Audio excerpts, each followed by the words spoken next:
자, 테슬라 사라고 했제 마치 오른쪽에 계신 테이버님이 말하는 것처럼 따옴표를 좀 달았습니다. 자, 오늘 테이버님과 김대준 대표님 모시고 요 테슬라 앞으로 더 갈 수 있을지에 대한 이야기 그리고 테슬라의 꿈꾸는 사업 이야기 한번 해보도록 하겠습니다. 두 분 어서 오세요. 안녕하십니까. 네. 테슬라 개인적으로 좀 좋아하십니까? 저는 굉장히 좋아합니다. 지금 주가도 매력적이다. 앨런 머스크의 비전을 좋아합니다. 비전을 좋아한다. 테슬라와 일론 머스크 뗄래야 뗄 수 없는 관계인데 그럼 그거 오너 리스크로 봐야 되는 거 아니에요?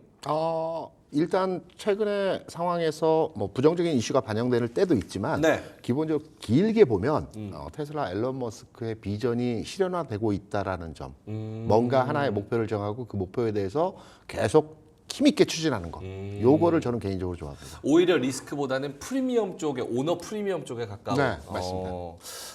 테이버님도 어떻게 테슬라 사라고 했지? 지금 주가 위치에서도 매력적인 구간이라고 결론적으로는 느끼시는지? 아니요. 그건 아니에요? 네, 테슬라는 지금은 들어가기에는 매우 부담스러운 자리고 테슬라가 최근에 오른 이유 보시면 지난주부터 반응이 있었던 게 첫 번째는 일단 뭐 판매량에 대한 기대감 이런 것도 좀 있었고요. 그 다음에는 무엇보다 지금 테슬라가 올라가는 제일 큰 이유 중에 하나가 뭐냐? 이게 트럼프 테마주로 지금 분류가 되고 있습니다.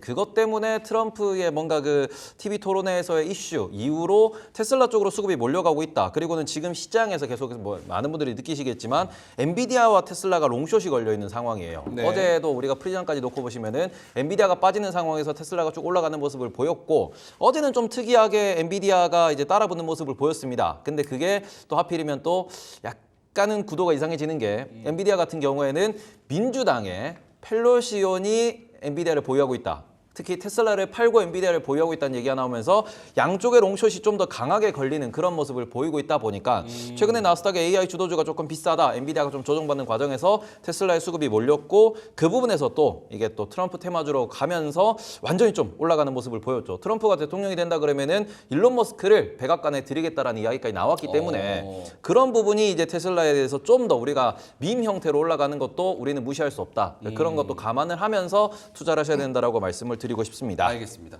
지금 채팅창에 태맨 아멘을 이제 태랑 엮어서 태맨 하는데 이게 테이버의 태맨인가요? 아니면 테슬라의 태맨인가요? 테슬라입니다. 네. 확실해요? 네, 테슬라예요. 그래요? 알겠습니다. 자, 두 분 다 테슬라를 굉장히 좋게 보시고 좋아하시지만 주가 측면에서는 접근하는 방법이 두 분이 조금 다를 것 같습니다. 그래서 그 부분은 잠시 후에 여쭤보도록 하고 일단은 김대준 대표님한테 테슬라가 그래도 차량 판매 대수, 인도 대수 이런 거를 좀 발표를 했잖아요. 그렇죠. 이게 어떻게 잘 나왔습니까? 기대치보다는 상회했습니다. 44만 대가 나왔는데 올해 테슬라가 연초에 발표했던 판매 대수가 210만 대 정도를 예상을 했습니다. 네. 그러면 이번 분기에 잘 나와 44만 대다. 그러면 예상 수준의 판매 대수는 못 미치겠죠. 올해 같은 경우에 4분기이니까 한 170만 대, 180만 대 정도 팔릴 것 같습니다. 그럼 테슬라의 과거 주가 흐름에서의 주가와 판매 대수를 연동해서 우리가 판단해 보게 되면 네. 테슬라가 주가의 시작점 2019년도에 대략 한 30만 대 수준에서의 차량이 판매됐어요. 이때 13불 정도 했습니다. 네. 30만 대 팔렸던 게 그 다음에 50만 대가 팔렸고요. 50만 대 팔렸던 게 100만 대가 팔렸어요. 이 구간. 그러니까 50만 대에서 100만 대로 넘어가는 2배로의 판매 대수가 증가하면서 주가도 400불 고점 수준에서의 최고가를 피크를 찍었거든요.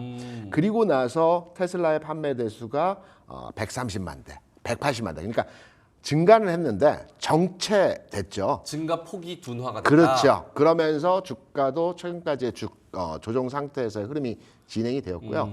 좀 전에 테이버 전문가가 얘기한 대로 최근에서의 테슬라의 20% 또는 26%의 상승치 흐름이 진행이 되었지 않습니까? 네. 지금 사도 되느냐라고 짧게 물어본다라면 테슬라가 궁극으로는 저는 주가가 상승할 걸로 보고 있습니다. 근데 지금은 가격적으로 부담스러운 자리고요. 조정을 받고 주가의 상승 흐름이 나타날 것으로 판단이 되고 있고 다만 왜 조정을 받고 나서 주가에 대해서 긍정적으로 바라보느냐에 대해서 말씀을 드리게 되면 네.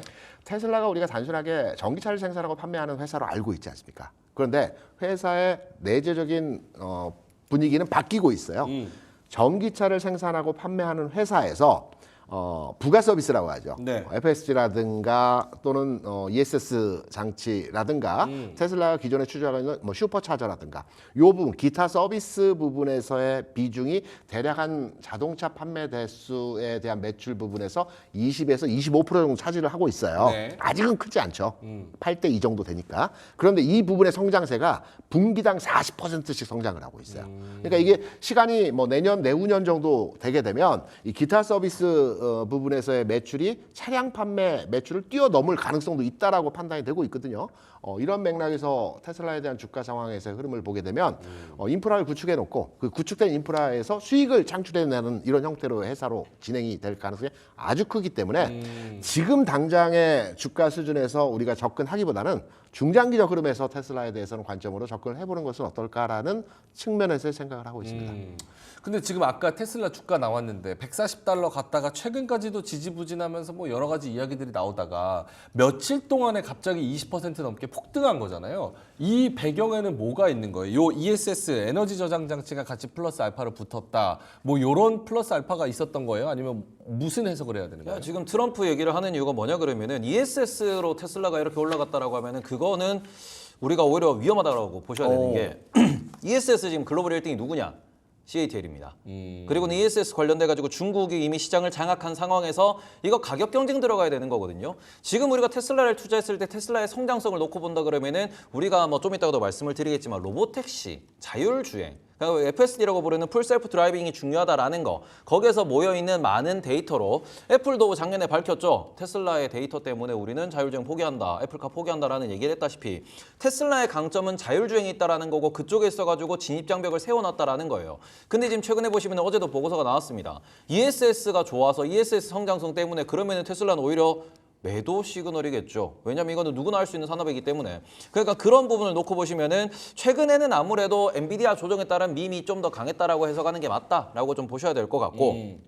그런 부분에서 테슬라 뭐 다들 아시겠지만 옵션으로 지금 미국 시장이 많이 움직이고 있는데 테슬라에 대한 콜옵션 거래가 되게 많았습니다. 콜옵션 거래가 $250까지 이렇게 올라가는 모습을 보이면서 현재 시간에서 $248까지 올라가 있는 모습이거든요. 그리고 $250라 그러면 우리가 월봉 보시면 아실 거예요. 월봉에서 이제 박살나기 직전이 250불이었습니다. 네. 그러니까 이게 우리가 $50마다 이게 라운드 피겨가 있다 보니까 그 부분에서 150불 근처에서 200불까지 오고 200불에서 250불까지 한 방에 쏘는 이런 모습을 보인 게 최근에 테슬라의 움직임이었다. 요 정도로만 해석을 하시는 게 맞지 않을까. 제가 좀 이따가도 말씀을 드리겠지만 지금 테슬라의 뭐 이 표도 좀 띄워주시면 좋을 것 같아요. 네. 이게 뭐냐 그러면은 최근 우리 분기간에 테슬라가 어느 정도 차량을 팔았느냐라는 건데 숫자를 읽어드리면은 23년도 2분기에 46만 6천 대, 23년도 3분기에 43만 5천 대. 네. 그리고는 작년 4분기에 48만 4천 대예요. 다 444죠. 네. 그리고는 올해 1분기에 38만 6천 대. 오. 그리고는 이것 때문에 우리가 140불 갔다고 보시면 돼요.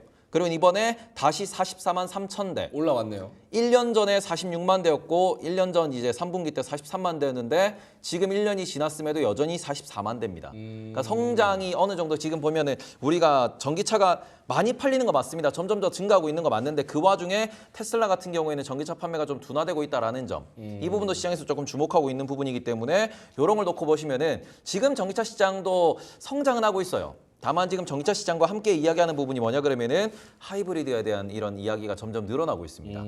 그래서 하이브리드 시장이 성장해 나가는 이 부분이 오히려 테슬라나 전기차에 올인되어 있는 그런 기업들 같은 경우에는 조금 부정적인 모습을 보이고 있다라고 좀 보셔야 될 것 같아요. 그러니까 테슬라가 급등을 해가지고 와 이게 무슨 일이야 테슬라 반등하나 이렇게 생각할 수는 있지만 본질을 봤을 때는 성장이 정체되고 둔화되었다는 건 팩트이기 때문에 여기서 주가가 어떤 모멘텀을 받아서 올라갈지는 고민을 좀 해봐야 된다. 알겠습니다. 전기차 시장 이제 캐즘이라는 구간에서 지금 많이 힘들어하고 있는 상황인데 그래도 K 전기차 네. 우리나라 현대기아차의 전기차는 잘 팔리나요? 굉장히 잘 팔려요. 굉장히 잘 팔려요? 최근에 그 신차가 몇 대 출시됐죠. EV3가 네. 나왔고요. 가격이 굉장히 메리트가 있습니다. 시장 가격은 한 4천만 원인데 보조금을 받으면 한 3천만 원대에도 살 수 있을 것 같아요. 네. 현대 기아차가 판매가 미국 쪽이 증가하고 있어요. 증가하는 이유는 여러 가지 요인이 있겠지만 그 IRA 법안 관련해서 보조금 관련된 내용으로 우리가 짚어볼 수 있을 것 같아요. 네. 왜냐하면 미국 같은 경우는 이제 보조금을 받는데 보조금을 받기 위해서는 북미 쪽에 공장을 지어놓고 북미 쪽에서 생산을 해야 보조금을 받을 수 있어요. 그런데 예외적 규정이 있거든요. 예외 규정이 뭐냐면 리스차나 렌트카 같은 경우에 판매했을 때는 보조금을 받을 수가 있습니다.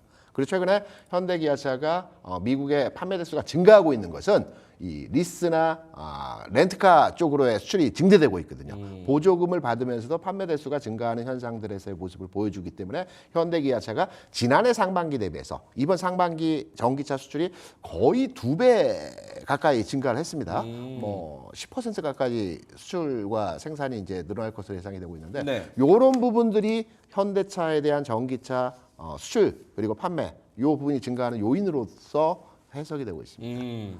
지금 EV3 말씀하셨는데 네. 지금 보니까 EV3 스탠다드 모델 에어 네. 같은 경우는 3,209만 원 정도. 네네. 오, 굉장히 많이 전기차 가격이 내려왔습니다. 내려왔습니다.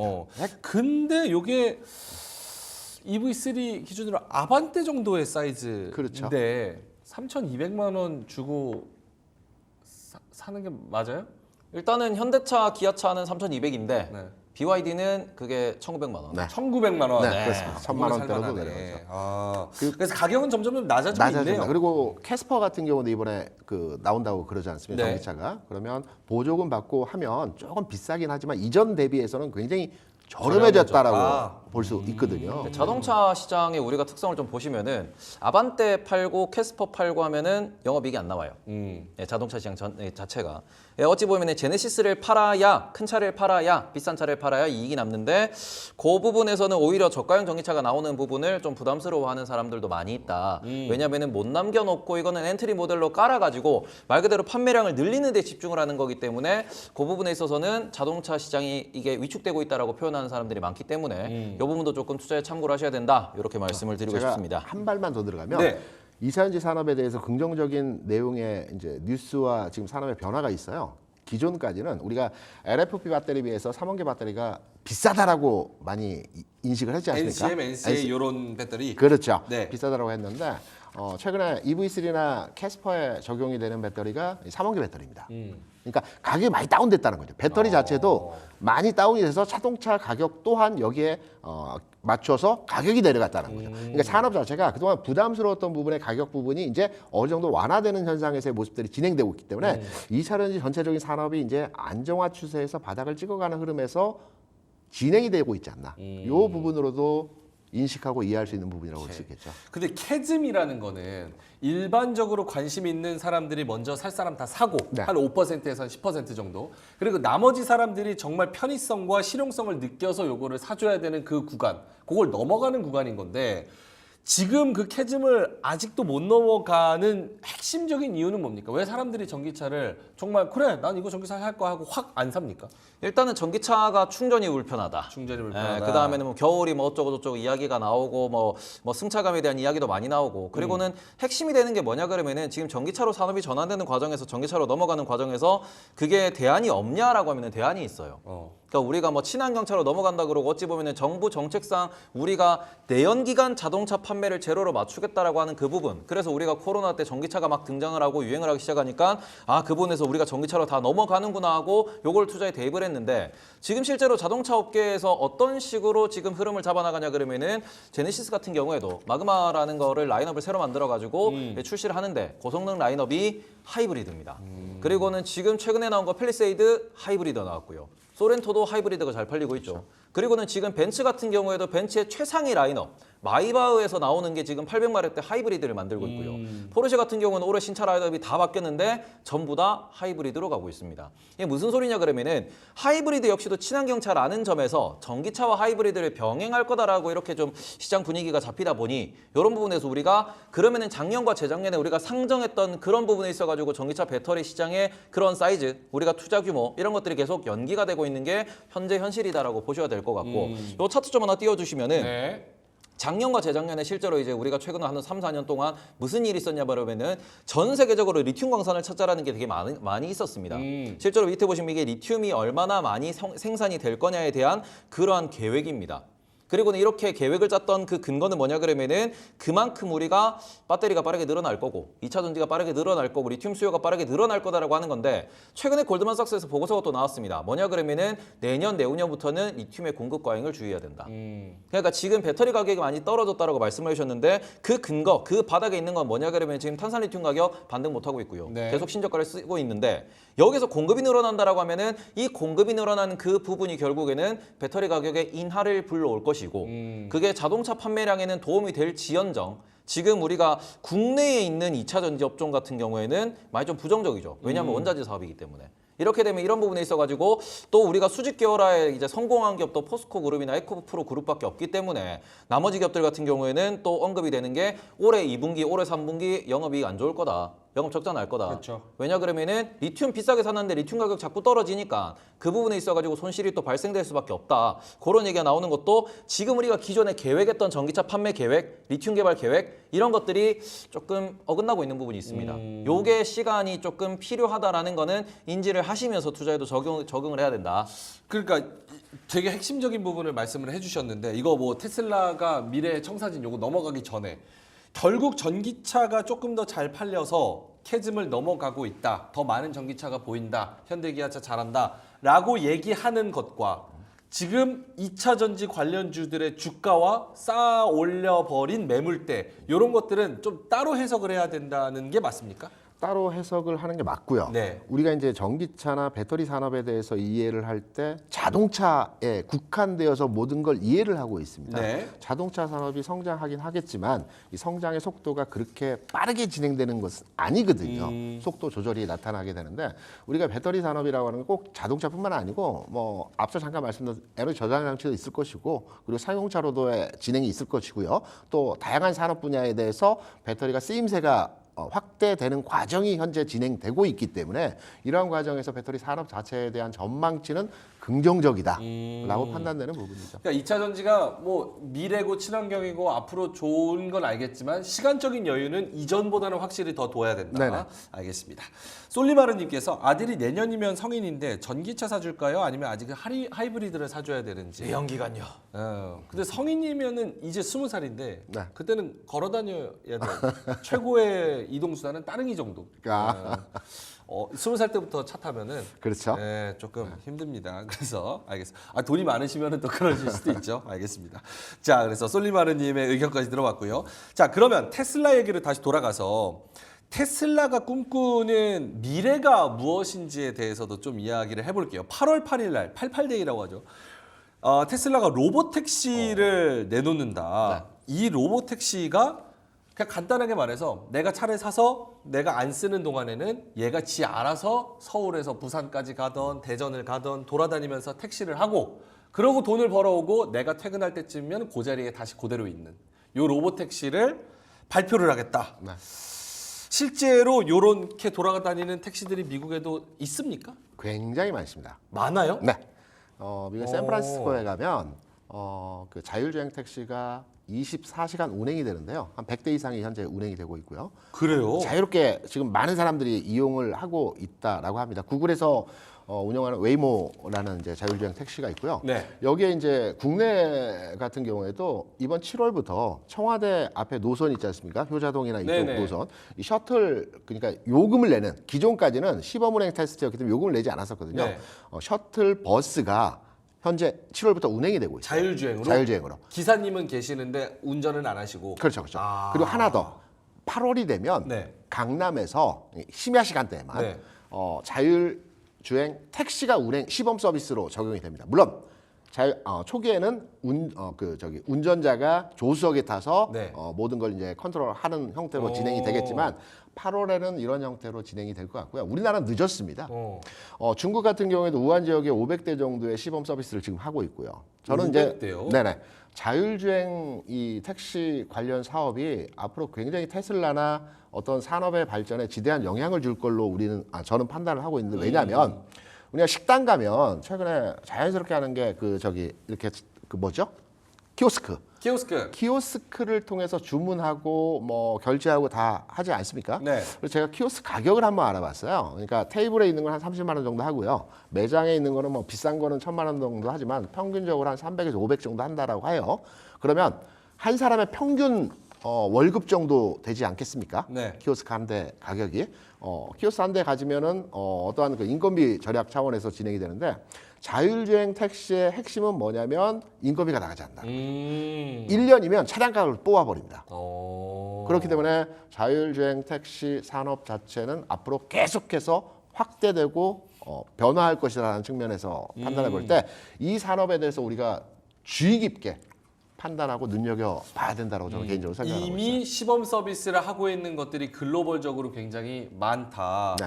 크로아상님이 로보택시 시행되면 안 탈 때 주차비 내는 대신에 택시비를 받는 거니까 신기하긴 할 것 같아요. 근데 차 더러워질 듯 이렇게 말씀을 하셔서 일론 머스크가 엊그제인가요? 그 자동 소독하는 그것도 특허를 냈다고 들었습니다. 그러니까 돌아다니면 더러워지니까 차 안에 자동 소독하는 그 뭐 기술 요것도 특허를 냈다, 받았다, 뭐 이런 얘기도 있는 것 같습니다. 근데 강남에 저게 8월달에 자율주행 택시가 시범 서비스. 강남 운전 강남 이게- 운전 해보셨으면 아시잖아요. 제가 자꾸 오늘 부정적 포지션으로 가는 것 같은데 일단 봅시다. 사고가 나면 어떡할래요? 네, 사고 나면 어떡합니까? 그렇죠. 이게 뭐 테슬라 같은 경우에는 그래서 보험회사도 설립을 하고 관련돼 가지고 뭐 여러 가지 안전 장치를 한다라고 하는데 이게 네. 대놓고 어찌 보면 이게 뭐 이게 수익으로 연결되는 거고 이권이 걸려 있는 거고 그리고는 뭐 향후에 되면은 이게 뭐 정책적으로 여러 가지 이게 돈도 들어가고 안전도 들어가고 여러 개 또 뭐 인프라도 바뀌어야 되고 바뀔 게 너무너무 많습니다. 네. 만약에 내가 전기차 자율주행 택시를 탔는데 걔가 갑자기 배터리가 없으면은 지원자 충전하러 가야 돼요. 그렇죠. 그럼 그런 시스템도 만들어줘야 되는 거거든요. 그러다 보니까 이게 아직은 시간이 좀 많이 걸린다. 그러니까 지금은 우리가 보조 운전자가 차에 탑승이 있다고 하지만 우리가 앞으로 미래는 그쵸 영화에 보면은 그냥 아무것도 없이 지 혼자 알아서 가는 그런 것들이 나오는데 그 부분에 있어서 아직까지 시간이 오래 걸리는 거 아니냐라는 것도 계속 언급이 되는 부분이기 때문에 이런 부분에서는 우리가 이거를 아주 꿈의 기술은 맞지만 꿈이라는 단어가 들어가면은 시간이 오래 걸립니다. 아주 오래 걸려요. 그래서 그 부분에 있어서 제도적으로 바뀌는 것도 좀 많이 참고를 하면서 좀 따라가시면 어떨까라고 말씀을 드리고 싶습니다. 네. 테이버 전문가가 방금 제도를 말씀하셨는데 네. 굉장히 중요합니다. 중요합니다. 현대차가 자율주행을 연구 개발 시작한 게 10년이 넘었어요. 굉장히 빠른 시점에서 연구 개발했거든요. 네. 여러 가지 규제가 있어요. 그거 혹시 아십니까? 우리가 유튜브 많이 보고 있지 않습니까? 근데 우리나라에서 유튜브에 상하는 유튜브 형태의 사업을 먼저 시작을 했어요. 이게 다음 팟이거든요. 그런데 이게 여러 가지 규제 때문에 네. 이게 확장되질 못하고 사장돼 버렸습니다. 그래서 이 규제가 좀 개선이 되고 완화가 된다라고 한다면 우리 한국인들 능력 좋지 않습니까? 네. 많은 것들 만들어내지 않습니까? 그래서 이 자율주행 사업과 관련돼서도 우리가 누적된 기술력을 많이 가지고 있거든요, 현재. 그래서 조금 더 규제에 대한 부분들을 해결하게 되면 굉장히 큰 산업입니다. 성장할 수 있는 산업에서의 하나 종목군이라고 볼 수 있거든요. 저는 그래서 개인적으로 이거는 강남보다는 부산에서 부산? 부산에서 성공해야 돼요. 부산에서 부산 사람이기 때문에 부산 울산, 서면에 부산 거기 도로 상태랑 사람들 운전수가 물론 특정 지역에 뭐 그런 건 아니지만 저는 부산 사람이기 때문에 네, 저는 부산 당당하게 도시여서. 말할 수 있습니다. 네. 새벽 2시 부산 서면에서 거기서 자율주행 택시가 성공한다. 화끈하잖아요. 그럼 전 세계 어디든 다 갈 수 있어요. 아, 예, 새벽 2시 부산 서면입니다. 예. 서면. 네. 오케이. 새벽 2시. 네. 12시에서 2시 사이죠. 네, 그쵸. 그때. 오케이. 알겠습니다. 아니, 강남에서 저렇게 실제로 이제 8월부터 돌아다닌다고 네. 하니까 신기해서 2, 3년만 지나도 뒤에서 그렇죠. 누가 쿵 해서 뒷목 잡고 내려서 형씨 내려봐 이러는데 차에 아무도 없고 약간 이런 경우도 있을 굉장히 수 많이 있죠. 생길 수 네. 있고. 알겠습니다. 자, 그래서 로보택시 8월 8일 날 테슬라가 내놓는다는 게 그런 개념인 거고 요거를 믿어도 됩니까? 8월 8이라는 숫자에서 아무래도 중국에서 서비스를 하는 것을 이제 발표하는 게 아니냐. 아. 팔자라는 걸 이게 중국인이 좋아하는 숫자가 8자다 보니까 그 부분에서 처음 발표가 있을 때부터 이거 중국이랑 최근에 뭐 한다 그러고 BYD랑 뭐 그러니까 BYD가 아니고 그 비아디. 비아디? 바이두. 예, 바이두죠. 바이두랑 손잡고 뭘 뭐 개발한다 이랬었는데 그런 부분에서 이거 중국에서 뭐 하나 서비스 내는 것 같다 이런 얘기가 좀 나오긴 했었거든요. 그래서 그 부분에 대한 기대감이 지금 테슬라 주가에도 녹아 있다 정도는 체크를 하셔야 될 것 같습니다. 알겠습니다. 그러니까 테슬라가 앞으로 저 자율주행을 가지고 어떤 생태계를 꾸려 나가느냐, 그리고 실질적으로 현실적으로 어떤 진전을 이뤘느냐, 요거 8월 8일에 확인하면서 또 테슬라의 주가에 한 번 더 변동이 있을 것 같습니다. 자, 그러면 시간이 얼마 남지 않아서 엔비디아, 테슬라 그리고 마이크로소프트에 꽂혀버린 서학개미 상반기에 4조 6천억을 폭풍 매수했다 그래요. 그래서 올해 상반기 서학개미들의 순매수 1위 종목은 단연 엔비디아였다. 자, 그러면 엔비디아, 테슬라, 애플, 마이크로소프트 그리고 등등등 이런 주식들, 미국 주식들 얘네들 계속 더 갈 수 있을지, 그리고 어떤 종목이 가장 매력적이어 보이는지 두 분의 의견 한번 들어본다면 김대준 대표님부터. 파월 의장이 이런 얘기를 했죠. 네. 거품이 꺼질 때까지는 거품인지 모른다. 아. 그러니까 미국 주식에서 신고가 갱신을 하고 있는 종목들이 어디가 고점이 될지 고점을 찍고 꺾여봐야 그게 고점인지 아는 겁니다. 네. 그렇다면 서학개미 분들이 투자를 굉장히 잘하신 거죠. 상반기에 투자하셨다고 한다면 뭐 지금 이미 수익 구간에서의 흐름이 진행되고 있지 않겠습니까? 저는 이 종목 내에서 투자처로의 한 종목을 픽업한다라면 네. 애플, 음, 왕자의 귀환. 왕자의 귀환. 네. 왕의 귀환 아니고 왕의 귀환. 왕자입니까? 왕의 귀환. 네. 어떻게 시총상이 1위로 다시 올라서는 흐름이 진행될 것으로 저는 개인적으로 판단하고 있기 네. 때문에 애플 투자가 좀 유효하지 않을까 이렇게 판단하고 있습니다. 그거는 주가가 매력적이어서 그렇습니까? 아니면 사업 자체가 메리트가 강력하게 있어서 그렇습니까? 과거 15년 동안에 애플이 1위 자리를 벗겨놨던 게 두 번 있었습니다. 네. 마이크로소프트한테 한 번 있었고요. 그다음에 엑슨모빌한테 한 번 저기 1위 자리를 뺏겼습니다. 그리고 계속해서 1위를 지켜왔는데 분기 단위로는 1위를 뺏겼던 적이 몇 번 있었어요. 하지만 다시 1위로 계속해서 13년 동안 흐름이 만들어졌거든요. 그다음 이번에도 마찬가지로 다시 왕의 귀환 1위로의 등극이 멀지 않았다. 오케이. 암살자님께서 애플이 스카이넷이다. 혁신을 해본 놈이 하는 거다. 하루 종일 격파하는 애플 뭐 이렇게 말씀을 하셨고, 솔리마르님께서 아직 미국 주식 없는데 내가 들어갈 때면 끝물일 것 같아서 주저주저 중입니다. 요런 지가 지금 한 6개월 지금 넘었죠. 이미 벌써 늦었나 싶은 것도 6개월이 넘었습니다. 어떠세요? 테이버님은 엔, 테, 마, 뭐 혹은 뭐 애플? 뭐 다른 종목들도 마소랑 애플을 빼야죠. 마소 애플 빼요? 마소랑 애플은 마소가 성장주 제일 아닙니다. 좋아 보이는데? 아예 성장주 아닙니다. 마이크로소프트와 애플 같은 경우에는 성장주라기보다는 얘네들은 그냥 경기 방어주죠. 경기 방어주? 네, 경기 방어주입니다. 우리가 뭐 구글까지도 경기 방어주라고 보셔야 되고 구글도 성장주, 경기 방어주예요? 성장주 투자라고 놓고 보신다 그러면 일단은 테슬라냐 엔비디아냐 우리가 고민을 좀 많이 해봐야 된다라는 말씀을 드리고 싶어요. 왜냐 그러면은 일단 지금 올해 기준에서 올해 EPS가 얼마나 늘어나냐라고 해서 월스트리트 예상치를 보면은 테슬라가 40% 정도 나오고요. 그리고는 엔비디아 같은 경우에도 한 34%, 35% 정도 나옵니다. 그러니까 테슬라가 작년도 2023년도가 좀 안 좋았다 보니까 그 부분에 있어가지고 이게 앞으로 4개분기 동안의 EPS의 반등은 테슬라가 좀 강할 거다라고 전망하는 사람들이 많다라는 거고요. 좀 더 긴 시결로 놓고 보면은 엔비디아를 따라갈 만한 기업은 없다라고 보실 수 있는데 향후 5년간 EPS 성장률을 놓고 보실 때 엔비디아 같은 경우에는 그래도 한 40%에서 45% 정도 매년 꾸준히 성장할 거다라고 이야기를 하고 있습니다. 여기 보시면 여기가 나오는 게 요거예요. 여기 이제 우리가 사이트 이름 얘기해도 되나요? 네. 예, 핀비즈라는 사이트 있는데 여기 핀비즈? 들어가시면은 네네. 여기 앞으로 이제 전망치가 어떻게 되는가에 대해서 컨센서스가 다 모여 있습니다. 근데 딱 중간에 보시면은 엔비디아 같은 경우는 46% 정도 이야기를 하고 있는 중인데 마이크로소프트는 올해도 13% 성장, 앞으로 5년도 16% 성장, 그리고는 과거 5년 같은 경우에도 매출 기준으로 15% 성장. 그러니까 이게 왜 이렇게 제가 경기 방어주라고 말씀드리냐 그러면은 애플이나 마이크로소프트는 규모의 경제를 만들어 놨고요. 플랫폼 사업을 하면서 얘네들이 뭐 많이 성장하면 20% 성장하고요. 적게 성장하면 한 15% 성장합니다. 매년 성장해요. 이 정도면 경기 방어주죠. 전 세계에서 돈 제일 잘 버는 경기 방어주가 애플이나 마이크로소프트이기 때문에 이쪽 같은 경우에는 오히려 우리가 엔비디아랑은 다른 관점으로 투자를 해야 된다. 그리고는 테슬라 같은 경우에는 여기 보시면 시뻘건 거 있어요. 올해 뭐 시뻘겋게 마이너스 22% 난다는 얘기가 나왔다가 발음 좀 조심해 주세요. 네. 그런가요? 시뻘건 거. 예, 네네. 예, 죄송합니다. 사투리라서요. 네네네. 부산 분이어서. 예, 그러고는 지금 또 성장한다라는 건 올해 같은 경우에는 앞으로 40% 성장한다는데 테슬라도 여기서 우리가 좀 발목이 잡히는 거는 향후 5년간의 성장은 15% 정도가 될 거다. 앞서서도 말씀을 드렸다시피 지금 한 5개 분기, 6개 분기 동안 계속해서 40만 대 정도를 분기 인도량으로 발표하고 있다 보니까 이 부분에서 테슬라 같은 경우에도 자동차 판매량은 더 이상 늘어나기가 어렵다라는 이야기가 많이 나오고 있습니다. 그러니까 뭐 1000만 대 팔겠다라고 이야기를 했는데 그 1000만 대에서는 많이 팔아봤자 한 300만 대, 400만 대 이 정도 얘기가 나오는 거고, 그러니까 지금의 한 2배 정도까지는 팔 수 있을 것 같다라는 얘기가 나오는 정도입니다.